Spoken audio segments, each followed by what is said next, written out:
maximum number of atoms in a plane. So कितने number of atoms हो जाएंगे in a plane इस वाले स्ट्रक्चर में? 6. और ऐसे कितने प्लेन्स होंगे, मतलब जिसमें 6 एटम्स आ रहे हो, ऐसे कितने प्लेन्स होंगे जिनमें 6 एटम्स आ रहे हो? 1. There will be only one plane, plane that is, और अगर मैं रेफरेंस के लिए 1 xy प्लेन बोलूं, so it will be that one. Okay, and planar structure बनेगा या नॉन प्लेनर बनेगा? Non-planar. Non-planar. अच्छा, अभी तो मेरे ख्याल से सबने ज्वाइन कर लिया। तो यहाँ बताओ इक्विटोरियल पोजीशन या नॉन इक्विटोरियल या एक्सियल पोजीशन वाली चीजें आएंगी? मैम आएंगी। Yes, ma'am. ठीक है, अब बताओ कौन सी बॉन्ड लेंथ ज्यादा, बॉन्ड लेंथ सेम आएंगी या डिफरेंट होंगी? Different. सेम आएंगी या डिफरेंट होंगी? डिफरेंट होंगी। अब बताओ कौन सी बॉन्ड लेंथ बड़ी होगी, इक्विटोरियल वाली या Ma'am, फिर planar. Equatorial वाली. बेटा? Equatorial वाली. क्यों? क्योंकि जिसका बॉन्ड एंगल कम होता है वो दूर जाता है, क्योंकि उनके बीच की स्पेसिंग कम है, तो वो दूर भागने की कोशिश करेंगे। So which bond length will be greater in this case? Which bond length will be greater? Equatorial. Equatorial. sp3d में कौन सा ग्रेटर था? Axial. So now Axial. in this, yes. So in sp3d3 hybridization, कौन से bonds greater होंगे? Equatorial. Yes, equatorial bonds will become longer and weaker than axial bonds. Longer and weaker. Please mute yourself if you want to talk. And axial bonds. अभी समझ पाओगे कौन सा bond length बड़ा होता है जिसका बॉन्ड एंगल छोटा होता है? छोटा होता है. ठीक है, टू अवॉइड रिपल्शन वो क्या करते हैं, वो अपने आप को दूर ले जाते हैं सेंट्रल एटम से, क्योंकि वो लोग बॉन्ड एंगल कम होने का मतलब क्या, they are very near by, so there will be repulsions. Okay, so उस रिपल्शन को अवॉइड करने के लिए वो अपनी बॉन्ड लेंथ को, बॉन्ड एंगल के साथ तो छेड़छाड़ कर नहीं सकते, तो वो क्या करते हैं, बॉन्ड लेंथ को इंक्रीज कर लेते हैं। सो sp3d में एक्सियल बड़ा होता है, sp3d3 में कौन बड़ा होता है? Which bond length is greater? Equatorial. Reason समझ में आ रहा है? Yes, ma'am. ठीक है, तो ये तो तुम्हारे सिंपल मॉलिक्यूल्स के मैंने हाइब्रिडाइजेशन निकालना सिखा दिया तुम्हें, बट अभी इतना लंबा जैसे स्कूल में आएगा या लंबा सा 5 मार्क का क्वेश्चन आता है, तो तब तो तुम्हें जैसे बोला जाता है IF7 का पूरा बनाना है, तो तुम पूरा बना के लिखोगे, ठीक है। बट कॉम्पिटिटिव में कैसा आता है, इतने कहानी लिखने की जरूरत है? No, ma'am. ये तो स्कूल के हिसाब से बता दिया कि हाँ ठीक है 5 मार्क का आता है तो पूरी कहानी लिख के आना, लेकिन कॉम्पिटिटिव के हिसाब से ऐसा कुछ लिखने की जरूरत है? No, ma'am. कोई जरूरत नहीं जरूरत है। तो हम लोग एक शॉर्टकट टेक्निक भी सीखते हैं हाइब्रिडाइजेशन निकालने के लिए। हाँ, यहाँ एक पॉइंट हमारा रह गया, स्किप हो गया, कि हम लोगों ने dxy क्यों यूज किया। अब I think you can make it me clear कि dxy क्यों यूज किया। Tell me yourself. ये सपोजिंग ये s ऑर्बिटल का इन्वॉल्वमेंट है, ये px का इन्वॉल्वमेंट है, ये py का इन्वॉल्वमेंट है, ठीक है। अब above the plane and below the plane कौन लेगा? कौन से orbital? pz and dz square और dz स्क्वायर ले सकता है और dx स्क्वायर सॉरी pz ले सकता है, pz. ठीक है। एंड अब इन द प्लेन कौन से एक्सिस हैं? xy प्लेन में कौन से रहेंगे orbitals? dx square minus y square okay, yes, and dxy. ठीक है। अब ये देखो 72 डिग्री है, 72 degree means it is lying in between x y axis. 72 degree means what? Along the axis और in between the axis? Between the between the axis, तो इसलिए dxy चलेगा यहाँ पर। sp3d2 में dxy क्यों नहीं चल रहा था, समझ में आ रहा है?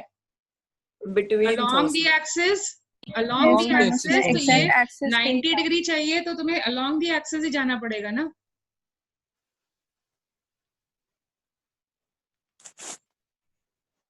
स्क्वायर बनाना है दो साइड्स अलोंग दी एक्सिस बना रहे हो, मतलब ये देखो स्क्वायर बनाना है, एक साइड अलोंग दी एक्सिस ले रहे हो, दूसरा साइड भी अलोंग दी एक्सिस ले रहे हो, तो बाकी दोनों साइड्स भी कैसे ले हुए? अलोंग दी एक्सिस और between the axis? along. Along, इसलिए हमें ये लेना पड़ा, ठीक है।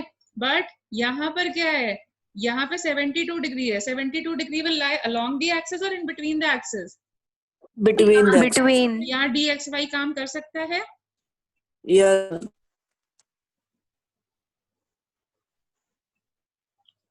तो बताओ, अगर एक d ऑर्बिटल इन्वॉल्व हो रहा है तो वो कौन सा होगा?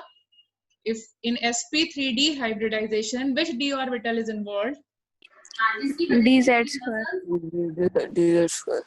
Okay, in sp3d2, which d orbital is involved? dz square and dx square minus y square. Yes, and in sp3d3, which d orbitals are involved? Ma'am, dz square, dz dx square, y square, dxy. Now it is not a fact based. Can you understand the ma'am. reason also now? Ma'am Yes. Yes, mom. Ma'am वो जैसे dy 72 degree की वजह से axis पे नहीं है, बीच में है, तो मैम वैसे py px और s वगैरह भी तो एक्सिस के बीच में होगा ना? py कहाँ एक्सिस के बीच में होगा? ये तो अलोंग दी एक्सिस होता है ना। 72 डिग्री बनाना है तुम्हें, तो दो तुमने लाइंस अलोंग दी एक्सिस ले ली और दो तीन बीच में आएंगी ना। अच्छा मतलब दो हम लोग ने लाइंस ले लिए जानबूझ के एक्सिस के लॉन्ग, बाकी सब यस, क्योंकि वो तो 72 चॉइस ही डिग्री नहीं है बने ना, तो बीच में। उसकी तो चॉइस ही नहीं है ना, वो तो अलोंग दी एक्सिस ही होती है ना। Yes, ma'am. Okay Let's ma'am, उसके पास तो चॉइस नहीं है, चॉइस तो तुम यहाँ यूज कर सकते हो और एस के लिए यूज कर सकते हो, क्योंकि एस तो सिमेट्रिकल है, वो तो कैसा भी एडजस्ट कर दो वो हो जाएगा, 360 के अराउंड कैसे भी ओवरलैप कर लेगा। तो मैम मतलब dx square minus y square भी होगा एक्सिस के लॉन्ग? यस, वो तो होता ही है अलोंग दी एक्सिस, डायग्राम याद करो।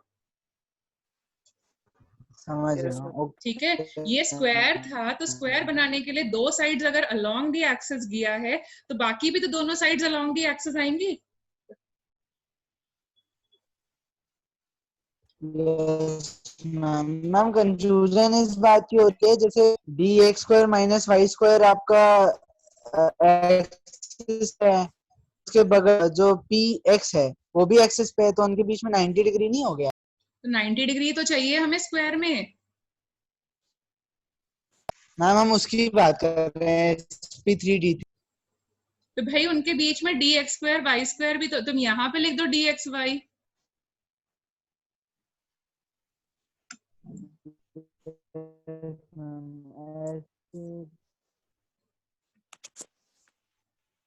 ठीक है, तो यहाँ पे s है ना, तो s उनको कंपनसेट कर देगा, क्योंकि s तो किसी भी एंगल में ले सकता है ना।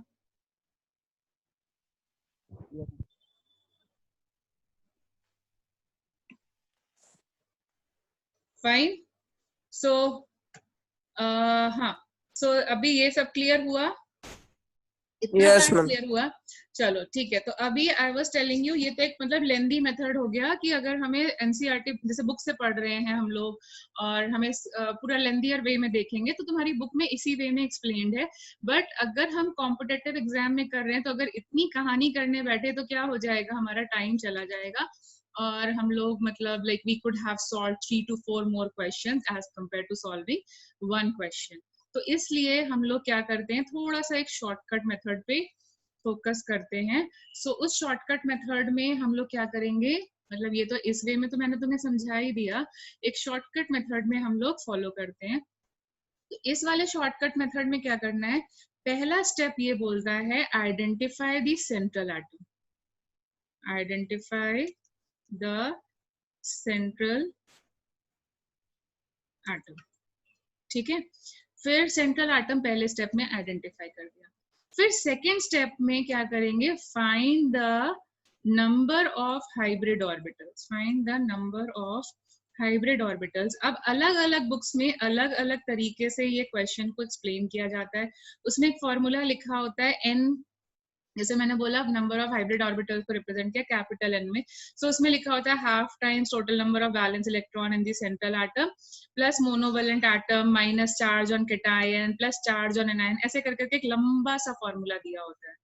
फाइन, मतलब मैं तुम्हें लिखा देती हूँ फॉर्मूला, ताकि तुम ये मत बोलना लास्ट में कि मैंने लिखवाया नहीं। So I am just making you write the formula, but I am not going to use this, क्योंकि इसमें वही कहानी हो गई कि भाई बहुत ज्यादा टाइम चाहिए होगा, ठीक है। सो मैं नेक्स्ट पेज पे फॉर्मूला लिखाती हूँ, पहले मैं अपना लिखा देती हूँ। मैं इसमें क्या करती हूँ, find the number of hybrid orbitals निकालने के लिए मैं जो शॉर्टकट में बताती हूँ वो ये बोलती हूँ, just find the number of sigma bonds and plus lone pair, बस ये दोनों चीजें कर दो, ठीक है।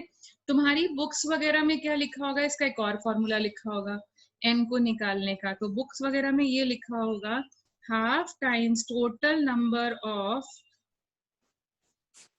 valence electrons of the central atom. yes valence electrons of central atom into charge into cation into charge. plus total number of monovalent atoms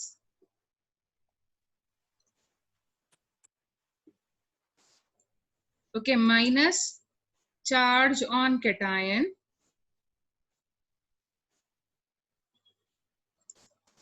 plus charge on anion. अब school में अगर ऐसा कुछ लिखने को आता है तो उसके लिए फॉर्मूला लर्न कर लो, बट मुझे इतने बड़े फॉर्मूले की जरूरत एज सच अभी तक जरूरत नहीं पड़ी है, ठीक है। मेरे को नहीं जरूरत पड़ी कभी इस फॉर्मूले की, मतलब not even in my school days also. मैं इसके बिना उसी वाले फॉर्मूले से सॉल्व कर लेते हैं, number of sigma bonds plus number of lone pairs, इससे हम सॉल्व कर लेंगे। Let me tell you, number of lone pair है ना? हाँ lone pair, not lone electrons, don't confuse with formal charge, lone pair ही लिखा है मैंने, ठीक है। सो फॉर्मल चार्ज से कंफ्यूज नहीं होने का। सो अभी तक हमने किड्स के हाइब्रिडाइजेशन पढ़ी है, अभी तक हम लोगों ने मॉलिक्यूल की हाइब्रिडाइजेशन निकालना सीखा है। Now to make it further more clear, I am explaining you to find for ions, and supposing हम लोग अमोनियम आयन की करते हैं। सो मेरे मतलब मैं अपने वाले तरीके से करती हूँ, तुम्हें अगर ये वाला सूट करे तो तुम ये यूज करना। So find the hybridization number. Find the number of orbitals involved for this thing. So capital N की value निकालो, capital N की value निकालेंगे। So capital N की value निकालने का मतलब क्या है, nitrogen, who is the central atom, पहले सबसे पहले ये नाइट्रोजन नाइट्रोजन, बट नाइट्रोजन के ऊपर कैसा चार्ज आ रहा है, पॉजिटिव। पॉजिटिव। तो सेंट्रल एटम हो गया मेरा नाइट्रोजन। अब वो नाइट्रोजन नहीं है, वो क्या है, it is N positive, okay. Generally who takes the charge, who takes the charge, central atom, central atom takes the charge, ठीक है। कब नहीं लेता है central atom charge, what is the only one condition when central atom is not taking the charge, जब oxygen होता है, molecule ion के ऊपर नेगेटिव चार्ज होता है, okay. So the charge of ion is given to whom? Central atom. Okay. Except कौन सी condition? When charge is negative, उस condition में and surrounding atom is कौन होना चाहिए? कौन ले लेता है नेगेटिव चार्ज को? What is oxygen. यस, सिर्फ इस कंडीशन पे सेंट्रल एटम को नेगेटिव चार्ज नहीं देना है, अदरवाइज हर एक कंडीशन में who will take the negative charge और the positive charge, central atom, central atom. तो यहाँ पर हमारा पॉजिटिव चार्ज है, पॉजिटिव चार्ज कौन ले लेगा, who will take the positive charge, central atom, nitrogen. Yes. Now tell me number of valence electron. Yes, अविग्न बोलो। मैम अभी डिस्कनेक्ट हो गया नेटवर्क की वजह से, तो मैम बताइए। मैंने सिंपल यही बताया कि जो भी हमारा आयन होगा उसका सेंट्रल चार्ज अपने को सेंट्रल एटम पे देना है, और सिर्फ एक कंडीशन है, जब ऑक्सीजन सराउंडिंग एटम होता है और आयन के ऊपर नेगेटिव चार्ज आता है तो ऑक्सीजन नेगेटिव चार्ज को ले लेता है, तब सेंट्रल एटम के पास नहीं जाता। ओके मैम, ठीक है। So tell me number of electrons, valence electrons in N positive. N positive के पास कितने इलेक्ट्रॉन्स होने चाहिए? 5 होने चाहिए। नाइट्रोजन के वैलेंस 4 कितने होते हैं? 5 5। और पॉजिटिव चार्ज का मतलब क्या हो गया? लॉस ऑफ इलेक्ट्रॉन और gain of electron? Loss loss मतलब उसके पास कितने 4 इलेक्ट्रॉन्स बचे? 4। नाउ टेल मी नंबर, ये मुझे पहली बार समझाना पड़ रहा है इसलिए टाइम लग रहा है, उसके बाद में तुम खुद से बहुत इजीली कर पाओगे। Now tell me how many surrounding atoms? 4 4 के 4 हैं। तो बताओ 4 वैलेंस इलेक्ट्रॉन और 4 सराउंडिंग एटम, मतलब 4 वैलेंस इलेक्ट्रॉन और 4 सराउंडिंग एटम है, मतलब एक एक इलेक्ट्रॉन ले रहे होंगे ना? Yes All ma'am surrounding atoms will take 1 electron each. Okay, so tell me कितने सिग्मा बॉन्ड्स बना रहे होंगे? 4 पहले सिग्मा तो बनना जरूरी है। 4 तो नंबर ऑफ सिग्मा बॉन्ड्स कितने हो गए? 4। अब 4 सिग्मा बॉन्ड्स बन गए, दैट मींस क्या सेंट्रल एटम के पास कोई इलेक्ट्रॉन बचा? नो मैम तो number of lone pair zero बोलो lone pair. कितना हुआ? 4। मैम कितना हुआ Zero. Number of lone pair? 0। अब इन दोनों को हम ऐड कर दें तो हमारा कैपिटल N की वैल्यू आती है, number of hybrid orbitals. So tell me number of hybrid orbitals कितने हो गए? 4 4। अब बताओ कौन सी हाइब्रिडाइजेशन ऐसी होती है जिसके पास 4 हाइब्रिड ऑर्बिटल्स आते sp3 sp3 sp3 हैं? एंड दैट मींस हमारी हाइब्रिडाइजेशन क्या आ जाएगी? sp3 sp3 ठीक है। सो मेरे को एक्सप्लेन करना पड़ा इसलिए it is taking time, otherwise या फिर तुम इस तरीके से कर सकते हो। नंबर ऑफ वैलेंस इलेक्ट्रॉन्स कितने होते हैं नाइट्रोजन के पास? यहाँ पे करना चाहें तो 5 कैसे करेंगे? 5। ठीक है। कितने मोनोवेलेंट एटम्स उसको सराउंड कर रहे हैं? 4 4। सो सॉरी मैंने ये गलत बना दिया है। ओके ये हाफ पूरे उसमें आएगा, ठीक है, माइनस ये एंड देन ये, ठीक है। सो ये पूरे पे हाफ आएगा। तो अगर हम इस वाले मेथड से करें तो we can also do it like this. So number of valence electron on the central atom कितना है?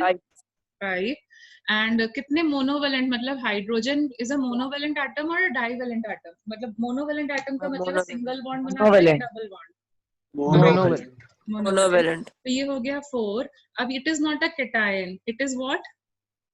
anion Anion. Sorry, is it a cation or is it an anion? My mistake. Is it a cation or is it an anion? Cation. What is the charge on the cation? -1 Minus. It will become +1. So this and anion तो है नहीं तो इसलिए 0. So now tell me ये कितना हो गया? 4 तो देखो हमारी चीज और ये वाली चीज सेम आ रही है। यहाँ पे भी हाइब्रिडाइजेशन नंबर 4 आ रहा है एंड हाइब्रिडाइजेशन कौन सी हो जाएगी? sp3 sp3 yes. शेप क्या हो जाएगा बताओ? sp3 शेप का शेप कैसा होता है? ज्योमेट्री क्या होगी अगर मैं तुमसे पूछूं? यहाँ पे अगर हमसे पूछेगा ज्योमेट्री, सो वो tetrahedral bond angle, tetrahedral 109 degree 28 minutes. तो बस इस तरीके से तुम्हारे पास क्वेश्चंस आ सकते हैं। मॉलिक्यूल का हमने कर लिया था, इसको हम लोग और करते हैं। जैसे फॉर एग्जांपल मैंने लिखा SF4, ठीक है। तो अब उस वाले मेथड में, इस लेंदी वाले मेथड में तुम करके देख लेना खुद से एक बारी, एंड मैं शॉर्टकट मेथड से बताती हूँ। तो sir tell me who is a central atom, मतलब जो मैं यूज करूंगी उसमें बताती हूँ, तुमको वो अच्छा लगे तो तुम वाला भी यूज कर सकते हो। So tell me who is a central atom? Sulphur उसके कितने वैलेंस इलेक्ट्रॉन्स होते हैं? 6 तो ये फ्लोरीन सिंगल बॉन्ड बनाएगा या फिर डबल बॉन्ड बनाता है? Single bond yes. So monovalent surrounding atoms कितने हो गए? 4 तो मतलब 6 में से 4 बॉन्डिंग में जाएंगे, 4 electrons will go in bonding. Okay कितने बचे रह गए? 1 lone pair okay 1 lone pair बचा रह गया, 1 लोन पेयर बचा रह गया। So tell me monovalent atom मतलब सिग्मा बॉन्ड बनाना, sigma bond. So tell me number of sigma bonds कितने हो जाएंगे? 4 number of sigma bond will be 4 and number of lone pair is how much? 1 देखो 6 में से 4 बॉन्डिंग में गए और एक लोन पेयर बचा, ठीक है। तो हमारा hybridize, what is the number of hybrid orbitals? 5 हो गए। sp3 एंड अब हाइब्रिडाइजेशन खुद से बता दो मुझे। sp3d 5 को कैसे लिखेंगे? sp3d sp3d, 3 + 1 4 and 1 5। कुछ ऊपर ना लिखा होने का मतलब है it is raise to the power 1। So 5 को कैसे ब्रेक करें? s के पास एक ही ऑर्बिटल है और s तो हमेशा आना ही आना है। p के 3 आएंगे तो 3 + 1 becomes 4 एंड हमें एक और हाइब्रिड चाहिए तो इसलिए हमने d से हेल्प ली कि प्लीज हमें हेल्प कर दो and it is this. So which d orbital? Yes हम एक बार MD मोनोवेलेंट एटम्स का एक बार फिर से बता मोनोवेलेंट दीजिए। मतलब जो सिंगल बॉन्ड बनाता हो, जो सिर्फ सिग्मा बॉन्ड बनाता हो। फ्लोरीन को कितने इलेक्ट्रॉन्स चाहिए अपना ऑक्टेट कंप्लीट करने के लिए? 1 1। हाइड्रोजन को कितने इलेक्ट्रॉन्स चाहिए होते हैं अपना ऑक्टेट कंप्लीट करने के लिए? हाइड्रोजन को कितने चाहिए होते हैं? क्लोरीन, ब्रोमीन, आयोडीन को कितने चाहिए होते हैं? हाइड्रोजन सबको 1 चाहिए। तो बस ये मोनोवेलेंट हो गए, जो एक सिग्मा बॉन्ड ही बनाएंगे, सिर्फ सिग्मा बॉन्ड। ओके ओके, सो ये sp3d हाइब्रिडाइजेशन हो गया। अब मुझे बताओ विच d orbital is involved in this DZ square. Case? z square ठीक है, ओके चलो अब अभी थोड़ा सा और कॉम्प्लिकेट करते हैं। Supposing it is sulphate ion, sulphate ion. अब बताओ who is the surrounding atom? मैं तुमसे सेंट्रल नहीं पूछ रही हूँ इस बार, who is the surrounding atom? oxygen oxygen. Is it a monovalent और a divalent atom? divalent surrounding atom is oxygen. और ऑक्सीजन को कितने इलेक्ट्रॉन्स चाहिए होते हैं अपना ऑक्टेट कंप्लीट करने के लिए? 2 So it is oxygen is going to be which type? Monovalent or divalent? divalent Is it divalent? What do you mean by divalent atom? कि वो एक सिग्मा बॉन्ड बनाएगा और एक क्या बनाएगा? pi 1 sigma bond and 1 pi bond, ठीक है। लेकिन एक who is the central atom? sulfur How many valence electrons are there in the sulfur atom? 6 Valence electrons are 6. Who will take the charge in this case? Who will take the charge? Oxygen. वाली condition देखो, oxygen, ठीक है। oxygen तो देखते हैं, इसको हम ऐसे बनाते हैं, इसको सराउंड कर रहे हैं 4 ऑक्सीजन। ओके, अगर हमने -2 चार्ज है, अगर हमने सल्फर को -2 चार्ज दे दिया तो सल्फर के आउटर मोस्ट में कितने इलेक्ट्रॉन्स हो जाएंगे? अगर हमने सल्फर को 2 इलेक्ट्रॉन्स दे दिए 8, तो क्या वो ऑक्टेट क्या वो बॉन्ड बनाएगा? no मतलब नहीं बनाएगा ना, इसीलिए सेंट्रल एटम को चार्ज नहीं दे रहे हैं। समझ में आया सेंट्रल एटम को नेगेटिव चार्ज क्यों नहीं दे रहे हैं? yes ठीक है, सेंट्रल एटम को नेगेटिव चार्ज क्यों नहीं दे रहे हैं? क्योंकि 6 + 2 8 हो जाएंगे ऑक्टेट कंप्लीट, तो वो बॉन्ड क्यों बनाएगा? नहीं बनाएगा। तो हम क्या करें, किसको दें? किसको दें नेगेटिव चार्ज? ऑक्सीजन। ठीक है, अब ऑक्सीजन को एक ही ऑक्सीजन को दोनों दे दें या अलग अलग को दें? 2 चॉइसेस हैं, अलग अलग अलग को दे। फिर से ये वही चीज है, अगर एक ही को दे दिया तो वो बॉन्ड नहीं बनाएगा। ठीक है, सो हमने एक इसको दिया, एक इसको दिया। ठीक है, अब इन दोनों के आउटर मोस्ट में कितने इलेक्ट्रॉन्स हो गए?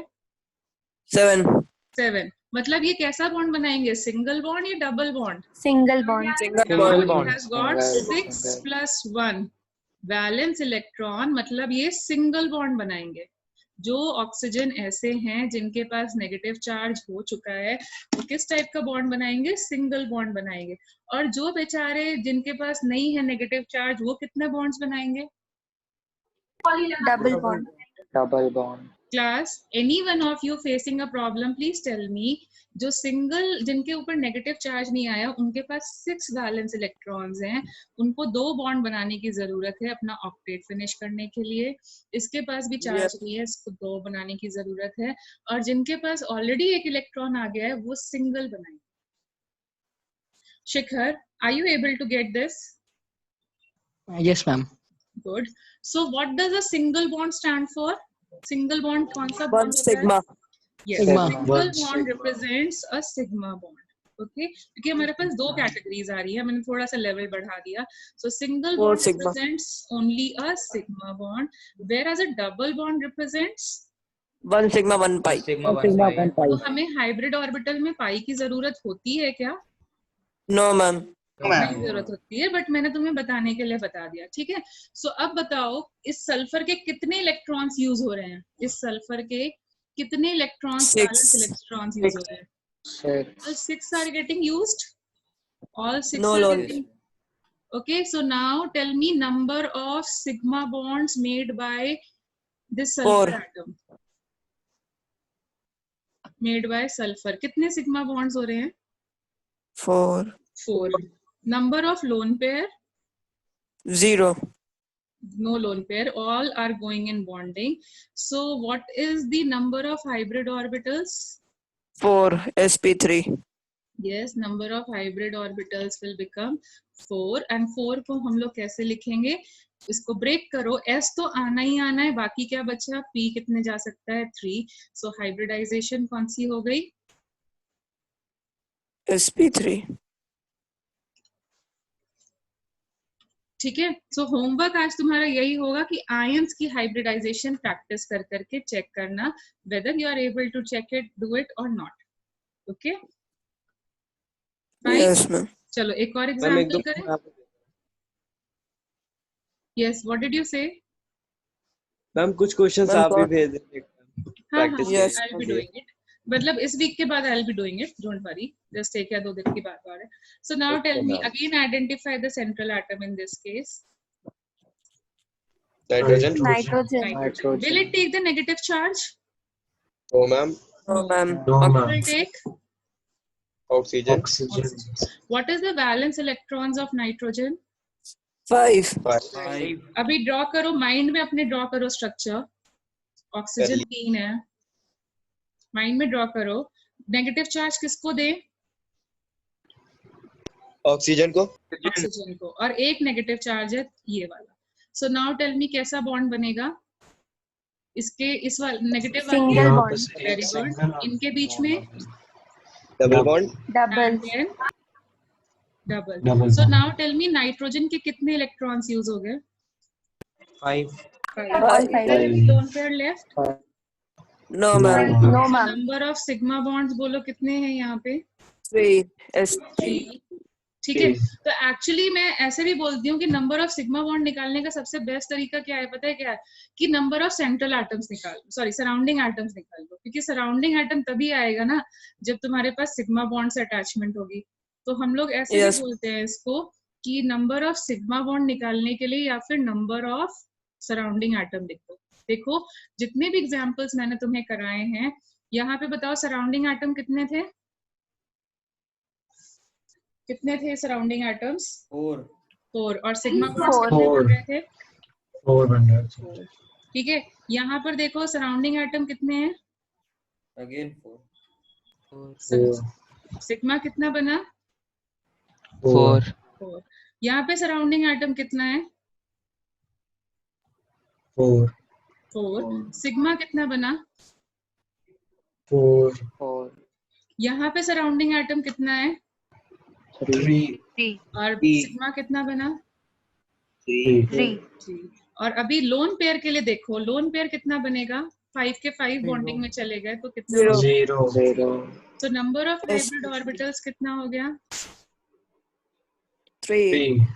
3 plus 0 is 3 and 3 किसका what is the hybridization? 3 को कैसे लिखोगे?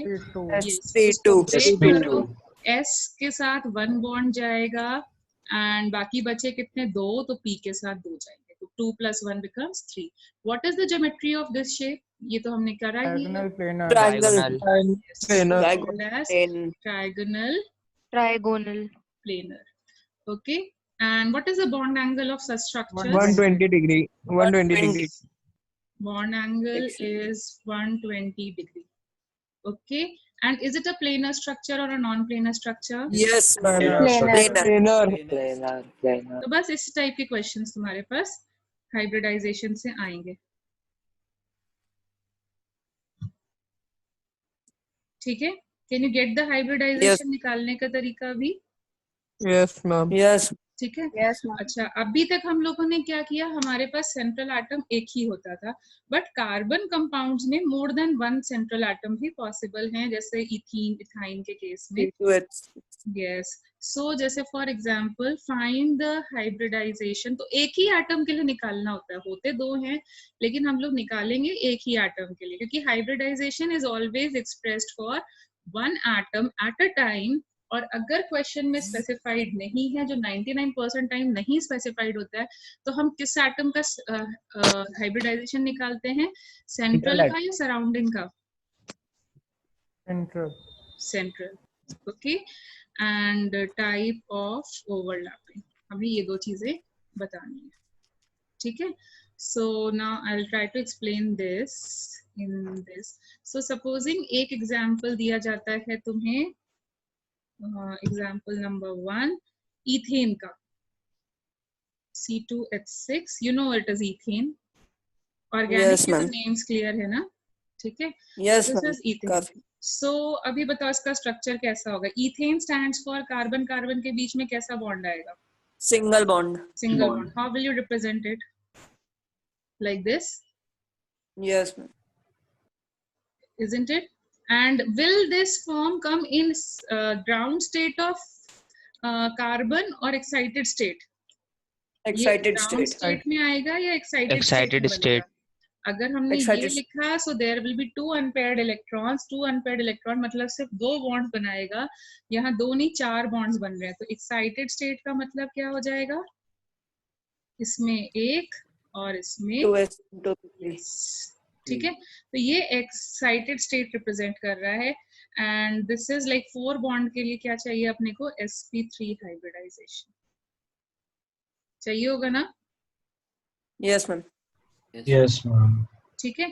सो देखो एक्चुअली ओवरलैपिंग कैसे होगी, क्योंकि ये तुम्हारी बुक में लिखा हुआ, मतलब बुक्स में है, इसलिए हम रिप्रेजेंटिंग इट। सो देखो क्या हो रहा होगा, यहाँ पर देखो यू कैन से एक ये वाला जो ओवरलैप है कार्बन कार्बन के बीच में, सो ये कार्बन कार्बन के बीच में जो SS ओवरलैप हो रहा होगा, फिर देखो ये क्या कर रहा होगा, ये वाला देखो कैसे हो रहा होगा, ये PX से ओवरलैप कर रहा होगा, ये PY से कर रहा होगा और PZ से कर रहा होगा, ठीक है ना। ये देखो ये S ऑर्बिटल ओवरलैप कर रहा है इसका, PY एंड PZ ऐसे कर करके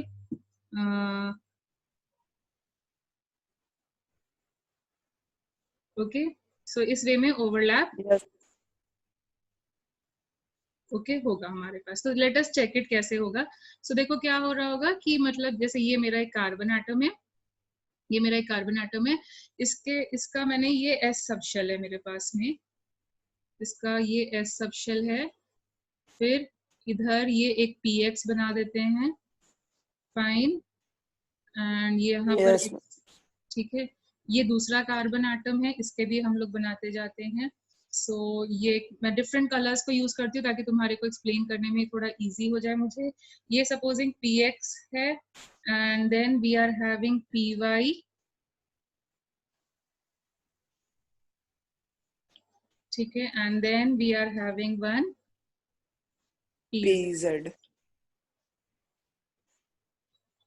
Ma'am, और उसका इसका S. भी 1 मिनट, इसका भी S है, तो इसका S और इसका S ओवरलैप कर रहे हैं, तो ये एक S है, ये एक S है, इन दोनों ने ओवरलैप किया, इन दोनों ने इन अपने बीच का सिग्मा बॉन्ड बनाया, जो कार्बन कार्बन का सिग्मा बॉन्ड है वो मे बी SS ओवरलैप से बन रहा है। Can you understand this thing?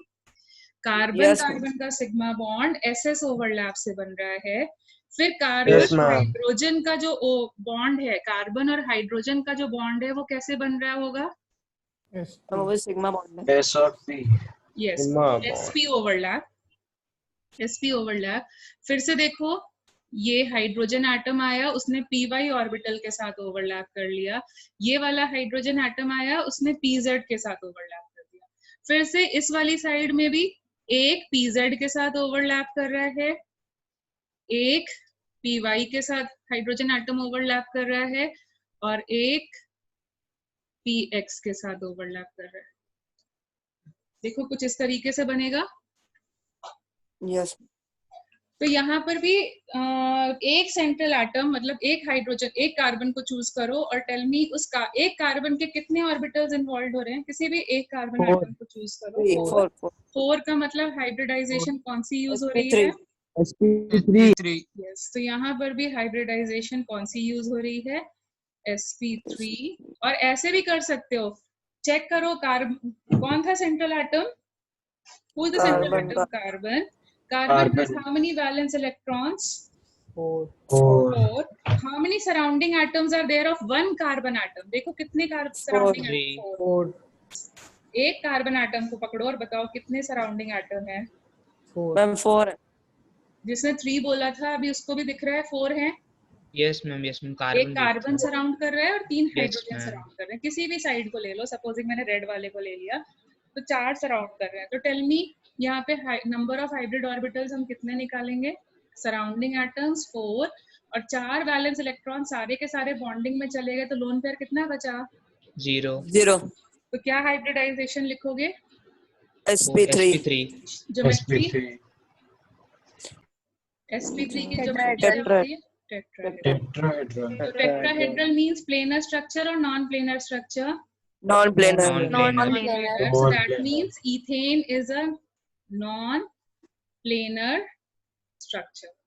ethane कैसा स्ट्रक्चर में आता है? ethane कैसे स्ट्रक्चर में आता है? प्लेनर स्ट्रक्चर्स में या Non-planar. Non-planar. ठीक है, तो यहाँ पर हाँ मैम यस मैम जो ऊपर हेडिंग डाली है state of carbon and type of overlapping मतलब स्टेट ऑफ कार्बन मतलब हाइब्रिडाइजेशन स्टेट तुमने बता दी sp3। यस मैम ठीक है, और यहाँ ओवरलैपिंग बता दी, ss ओवरलैप था, sp ओवरलैप है, sp ओवरलैप है, sp ओवरलैप है। Type of Yes, ma'am, overlap आगे। भी बता दिया ना तुमने? यस बताया कि नहीं बताया? यहाँ देखो तुमने बताया कार्बन कार्बन के लिए ss आ गया, यहाँ पर बताया। कार्बन हाइड्रोजन के लिए sp ओवरलैप आया, फिर sp ओवरलैप आया और फिर से sp ओवरलैप आया। अब यही चीज तुम दूसरे टाइप साइड पे भी रिपीट कर दो। यस मैम किया क्लियर हुआ? यस मैम वो हमने टाइप ऑफ ओवरलैपिंग गेस कैसे की कि मतलब यहाँ पे एसएस होगा, यहाँ पे एसपी होगा? भाई कहीं ना कहीं तो यूज करना है ना, तो तुम यहाँ यूज कर Yes, लो, यहाँ यूज कर लो, तो यहाँ px का करा दो। Supposing you are not satisfied with this, ठीक है, सो कहीं ना कहीं तो s यूज होगा ना, तो तुम यहाँ पे ss करा लो। तो यहाँ पे ओरिएंटेशन सेम रखनी है, याद आया? ओरिएंटेशन Yes, अपने को ma'am. सेम रखनी है। तो ये सपोजिंग तुम्हारा px ओवरलैप से बन रहा है, ठीक है। तो अब कौन सा ऑर्बिटल बचा रह गया ओवरलैप करने को? px और s ठीक है, तो s तो ये ऐसे आया और इसका भी s, तो ये ss ओवरलैप बना दो। अभी तो मैम तुम्हारे सेम पास चीज राइट हाँ यस, तो Nothing, यहाँ nothing. पर भी हो जाएगा। अभी समझा? Yes ma'am. मैम बेसिकली कहीं से भी हम लोग कर सकते हैं, मतलब हाँ कुछ ये मतलब हाँ एग्जैक्टली। अभी तो तुम्हारे पास चॉइस, तुम कैसे भी कर सकते हो।